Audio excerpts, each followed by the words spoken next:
Welcome to The Explainer. Today we're talking about a very specific and frankly very frustrating type of exhaustion. I'm not talking about the kind of tired you feel after a super long run or a crazy packed day at the office. We're talking about that deep, pervasive drain on your energy that just won't seem to lift no matter what you do. If you're joining us for this, there's a really good chance you know exactly what I mean. So let's dive right in and figure out what's actually going on inside your body. Okay, tell me if this sounds familiar. Have you ever slept for 8 solid hours, you did everything totally right with your evening routine, and yet you still woke up feeling completely exhausted? It's an incredibly frustrating paradox, right? You probably wake up thinking, man, I must not be getting deep enough sleep, or I guess I just need a stronger cup of coffee today. But the truth, hidden in our source material, is that this specific type of fatigue might not actually be a lack of sleep at all. And honestly, it goes way further than just that morning grogginess. Do you ever feel emotionally drained, mentally foggy, or like you're constantly running on empty, even on days when you literally haven't done that much physical or mental work? Well, think of your nervous system as your body's ultimate control center. It's essentially a 24/7 radar constantly scanning your environment and asking one fundamental question: am I safe? When the answer consistently feels like no, whether that's from chronic stress, emotional neglect, burnout, people-pleasing, or just constant everyday pressure, your body stays on high alert. And over time, living in that survival mode is absolutely exhausting. Which brings us to the classic signs of an overwhelmed nervous system. Let's run through a quick checklist. You wake up tired. You overthink pretty much everything. Small problems suddenly feel like you're climbing a massive mountain. Maybe you feel emotionally numb, or you snap and get easily irritated. And honestly, the most telling sign, rest actually makes you feel guilty instead of refreshed. The thing is, your body just wasn't designed to stay in survival mode 24/7. It was designed to move in and out of stress. So if you are checking these boxes, please know you aren't alone and you definitely aren't broken. This leads us to a fascinating biological concept called functional freeze. Now, when we typically think of the freeze response, we usually picture someone literally paralyzed in fear. But functional freeze? It hides in plain sight. It's a state where your body goes into a protective shutdown mode. Your deeper emotional processing basically hits pause, but your procedural memory, so your learned behaviors and your daily routines, they just keep running on autopilot. You can still drive to work, answer emails, cook dinner, but your executive function and your emotional presence, they're totally dimmed. You are just surviving, one automatic motion at a time. So here is the absolutely crucial takeaway I want you to remember. Functional freeze is a real physiological response, not a character flaw. I really want to let that sink in. It isn't laziness, it isn't weakness, and it definitely isn't a lack of willpower. Your nervous system is incredibly intelligent, and it is doing exactly what it learned to do to protect you from being overwhelmed. The pure exhaustion you feel from maintaining this massive split, being highly functional on the outside while completely frozen on the inside, is entirely genuine. To understand exactly why this happens, it helps to think of your autonomic nervous system kind of like a car. You have the sympathetic nervous system, which acts as your gas pedal. It mobilizes all your body's resources for fight or flight whenever you face a stressor. Then you have the parasympathetic nervous system, which is your brake pedal. This system promotes relaxation, helping you rest and digest. Now, a healthy nervous system is super flexible. It hits the gas when needed and pumps the brakes to recover. But chronic stress, that keeps the foot pinned on the gas or eventually slams the emergency brake entirely. To really visualize this, our sources point to something called the polyvagal theory. This theory describes our nervous system like a ladder. At the very top, we have the ventral vagal state. This is that great place where you feel safe, open, connected, and your breathing is nice and easy.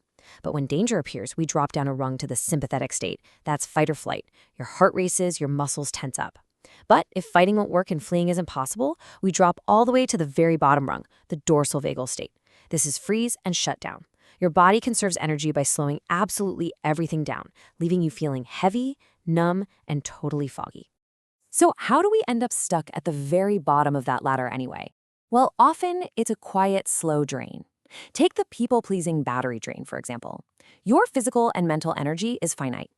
Every single time you monitor everyone else's emotions while completely ignoring your own needs just to avoid conflict, it's literally like leaving 50 heavy apps running in the background of your smartphone.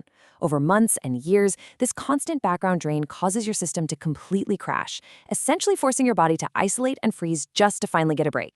So our goal here is to get back into what psychologists call the window of tolerance. This is that optimal emotional zone where you are grounded, present, flexible, and actually capable of handling life's curveballs. When you are inside this window, a stressful email doesn't completely ruin your day. You can regulate yourself. But when you are pushed outside of it, you either go into hyperarousal, which is panic and chaos, or hypoarousal, which is that numb, shut-down freeze state we talked about. The true objective of healing isn't to somehow never feel stress again. It's to gently and safely widen this window. All right, so how do we actually widen that window and heal a totally exhausted nervous system? The answer lies in somatic therapy.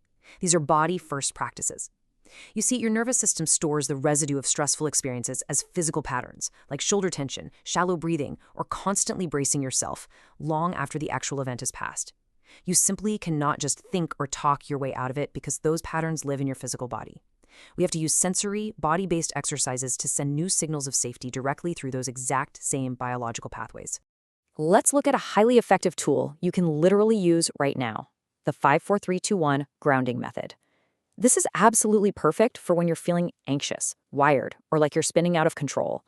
You just name 5 things you can see, touch 4 things around you, listen for 3 sounds, try to smell 2 things, and notice 1 thing you can taste. You aren't aiming for some profound psychological breakthrough here. You are just forcing your nervous system to process real-time sensory evidence that you are actually safe in the present moment.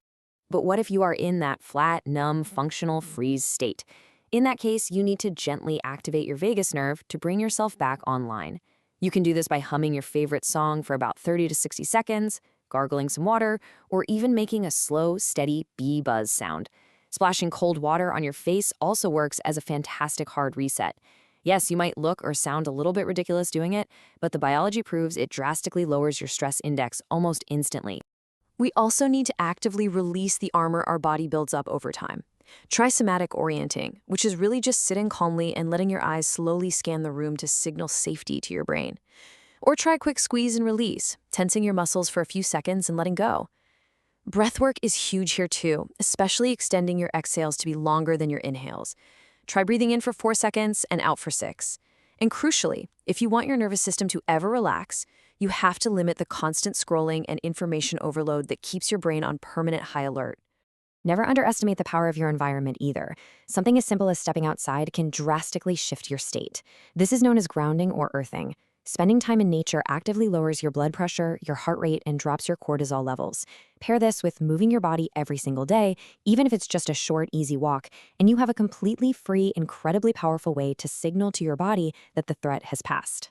Here's another really vital truth for us to remember. We do not have to do this all by ourselves. Biological healing also happens through relationship, which is a process called co-regulation. Spending time with people who make you feel completely safe physically shifts your nervous system into a calm state, releasing the love hormone, oxytocin. When you connect with someone whose nervous system is in a regulated, calm state, it literally helps shift yours to match it. As we wrap things up today, I want you to remember this golden rule. Consistency is always greater than duration. Healing an exhausted nervous system doesn't happen overnight. It happens through small, gentle, consistent repetitions. It's prioritizing quality sleep over perfection. It's giving yourself permission to just rest without any guilt. Because the truth is, you deserve more than just surviving. You deserve to feel calm, present, and fully alive. An exhausted nervous system isn't a sign that you're weak. It's a sign that you've been carrying way too much for way too long.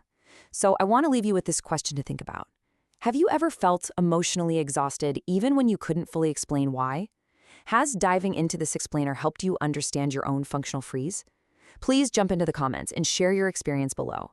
Building nervous system literacy is a total community effort, and honestly, your story might just be the exact thing someone else needs to hear to realize they aren't broken either. Thanks so much for being here with us, and take care of yourselves out there.